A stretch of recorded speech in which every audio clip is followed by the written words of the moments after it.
पुनरुत्थान काळातील ह्या तिसऱ्या आठवड्यात आत्तापर्यंत आपण 3 महत्त्वाच्या व्यक्तींच्या जीवनावरती चिंतन केलेलं आहे. त्यातील पहिली व्यक्ती आहे स्टीफन, दुसरी व्यक्ती आहे फिलिप आणि थोडासा ओझरता असा उल्लेख आपण शौलाविषयी केलेला होता. आज आपण शौलाच्या परिवर्तनावरती चिंतन करणार आहोत की परमेश्वर ज्यावेळेला एखाद्या व्यक्तीला निवडत असतो तेव्हा ती व्यक्ती एकूण 5 अवस्थांमधून जात असते. पहिल्या अवस्थेमध्ये परमेश्वराचा अनुभव त्या व्यक्तीला येत असतो. तसा अनुभव मोशेला जळत्या झुडपामध्ये आला, पवित्र मरियेला गाब्रिएल देवदूताच्या उपस्थित आला आणि शौलाला दमास्कसच्या किंवा दिमिश्काच्या वाटेवरती आला. परंतु अशा प्रकारचा ईश्वर अनुभव हा केवळ माणसाच्या स्वार्थी समाधानासाठी नसतो, तर तो अनुभव विशिष्ट अशा मिशन कार्यासाठी किंवा प्रेषित कार्यासाठी असतो. मोशेला इस्रायली लोकांना इजिप्तच्या गुलामगिरीतून मुक्त करण्याचं प्रेषित कार्य देण्यात आलेलं होतं. पवित्र मरियेला देवाच्या पुत्राची माता होण्यासाठी पाचारण करण्यात आलेलं होतं. आणि आता संत पॉलला परराष्ट्रीयांचा प्रकाश होण्यासाठी परमेश्वर निवडत आहे. परंतु ज्या वेळेला अशा प्रकारे परमेश्वर आपल्यावरती एखादं मिशन कार्य सोपवत असतो त्यावेळेला माणूस आपोआपच ताबडतोब त्याला होकार देऊन ते मिशन कार्य आपल्या खांद्यावर घेईलच ह्याची शाश्वती नसते.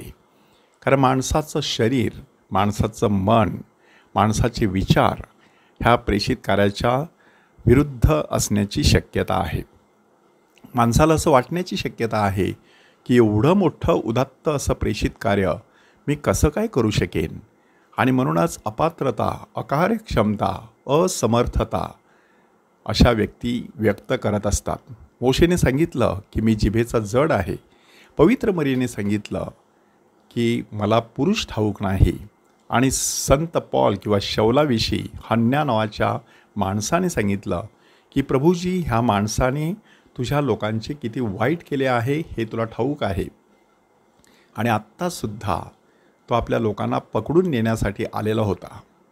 म्हणजे अशा प्रकारची अपात्रतेची भावना व्यक्त केली जात असते. परंतु परमेश्वर त्या भावनेपर्यंत मर्यादित राहत नाही, तर तो पुढे जातो आणि 4था टप्पा गाठत असतो, आश्वासन. भिवू नकोस, मी तुझ्याबरोबर आहे. मोशेला सांगण्यात आलं, मरियेला सांगण्यात आलं की भिवू नकोस, पवित्र आत्मा तुझ्यावर येईल.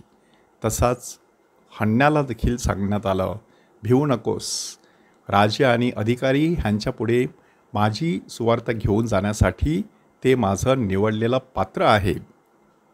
अशा प्रकारे शौलाचं प्रेषित कार्य हन्न्याला परमेश्वर प्रकट करतो आणि त्याला अभयदान देतो.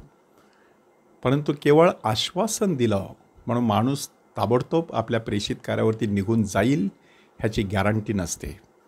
म्हणून 5वी अवस्था यावी लागते, चिन्ह. की मोशेला चिन्ह देण्यात आलं. त्याचा हात अंगरख्याखाली घालताबरोबर कोडाने भरून गेला. पुन्हा एकदा अंगरख्याखाली घालताबरोबर तो छोट्या मुलासारखा नितळ बनला. तर त्याच्या हातात काठी होती, ती खाली आदळल्यानंतर त्याचा सर्प झाला. पुन्हा एकदा त्या सर्पाची शेपटी पकडताबरोबर त्याची काठी बनली. हात आणि काठी ही 2 चिन्हे मोशेला परमेश्वराने दिलेली होती, आणि त्यांचा वापर करून मोशेने इस्रायली लोकांना इजिप्तच्या गुलामगिरीतून आणि लाल समुद्राच्या पाण्यातून आरपार नेऊन पवित्र भूमीच्या दिशेने वाटचाल करण्यासाठी त्यांचं नेतृत्व केलं. तीच गोष्ट पवित्र मरियेची. तिला देखील चिन्ह देण्यात आलं की तुझ्या नात्यातील अलिशिबा हिला म्हातारपणी पुत्र गर्भ राहिला आहे, आणि जिला वान्स म्हणत तिला आता 6वा महिना आहे, कारण देवाला काहीच अशक्य नाही.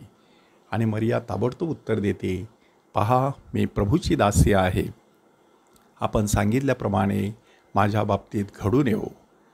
काहीसं तसंच आता संत पॉलविषयी किंवा शौलविषयी घडताना दिसतं की हन्न्याला पाठवल्यानंतर हन्न्याने शौलाच्या डोक्यावरती हात ठेवले आणि त्याच्या डोळ्यांतून खपल्यांसारखं काहीतरी पडलं. खपली म्हणजे काय असतं? एखादी जखम बरी होत आहे ह्याचं ते चिन्ह असतं. शौलाच्या हृदयाला एक जखम झाली होती की येशू कसा मशिहा असू शकतो. मशिहा तर एकच असू शकतो आणि अजून आमचा मशिहा आलेला नाही. परंतु प्रत्यक्ष येशूचं दर्शन झाल्यानंतर त्याच्या डोळ्यांतून खपल्यांसारखं काहीतरी बाहेर पडलं आणि त्याला स्पष्ट दिसू लागलं. आणि मग त्याने सभास्थानामध्ये जाऊन घोषणा केली की तो देवाचा पुत्र आहे. एकूण 5 अवस्था. आपण स्वतःला प्रश्न विचारायचे की मला परमेश्वराचा अनुभव कुठे येतो. परमेश्वराने मला कोणतं प्रेषित कार्य दिलेलं आहे. त्या संदर्भात माझी अपात्रतेची कोणती भावना आहे. परमेश्वर मला कोणतं आश्वासन देतो आणि कोणतं चिन्ह दाखवतो. त्याद्वारे प्रभूची सुवार्ता सर्वत्र पसरविण्यास आपल्याला कृपा लाभावी म्हणून एकमेकांसाठी प्रार्थना करूया.